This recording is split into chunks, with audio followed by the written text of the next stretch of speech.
ಇಂದಿನ ವಾಕ್ಯ ಮತ್ತು ಮಾರ್ಕನ ಶುಭ ಸಂದೇಶ 3ನೇ ಅಧ್ಯಾಯ 5ನೆಯ ವಾಕ್ಯ. ಬತ್ತಿದ ಕೈಯುಳ್ಳವನಿಗೆ ನಿನ್ನ ಕೈಯನ್ನು ಚಾಚು ಎಂದರು ಯೇಸು. ಅವನು ಚಾಚಿದನು, ಅದು ಸಂಪೂರ್ಣವಾಗಿ ಸ್ವಸ್ಥವಾಯಿತು. Praise the lord.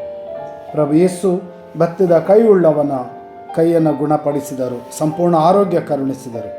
ಸಂಪೂರ್ಣ ಆರೋಗ್ಯ, ಸಂಪೂರ್ಣ ಆರೈಕೆ, ಸಂಪೂರ್ಣ ಸ್ವಸ್ಥತೆ ಪ್ರಭು ಯೇಸುವಿನಿಂದಲೇ. ಪ್ರಭು ಯೇಸುವಿನ ನಾಮಕ್ಕೆ ಸ್ತೋತ್ರ, ವಂದನೆ, ಆರಾಧನೆ.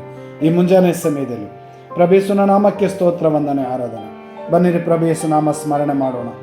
ಪ್ರಭು ಯೇಸುವಿನ ನಾಮಕ್ಕೆ ಸ್ತೋತ್ರ, ವಂದನೆ, ಆರಾಧನೆ, ಸ್ತುತಿ, ಸ್ತೋತ್ರ ಸಲ್ಲಿಸೋಣ. ಆರೋಗ್ಯ, ಸೌಖ್ಯ, ಆಶೀರ್ವಾದ, ವರದಾನ ನೀಡಿದ್ದಕ್ಕಾಗಿ, ಸಂಪೂರ್ಣ ಆರೋಗ್ಯ ನೀಡುವುದಕ್ಕಾಗಿ, ನಮ್ಮನ್ನು ರೋಗದಿಂದ ವಿಮುಕ್ತರಾಗುವುದಕ್ಕಾಗಿ, ಆರೋಗ್ಯ ಸೌಖ್ಯ ನೀಡುವುದಕ್ಕಾಗಿ ಎರಡು ಕರೆಗಳನ್ನು ಹೃದಯದ ಮೇಲೆ ಇಟ್ಟುಕೊಳ್ಳಿರಿ. ಯೇಸು ನಾಮ ಸ್ಮರಿಸೋಣ. Hallelujah, hallelujah, hallelujah. Yesu Yesu ಯೇಸುವೆ. ಪ್ರಭು ಯೇಸು, ನಿಮ್ಮ ಆತ್ಮರನ್ನು ಈ ಕ್ಷಣದಲ್ಲಿ ಈ ವಾಕ್ಯ ಆಲಿಸುತ್ತಿರುವ ಪ್ರತಿಯೊಬ್ಬ ಮಗನ ಮೇಲೆ, ಮಗಳ ಮೇಲೆ ಸುರಿಸಿರಿ.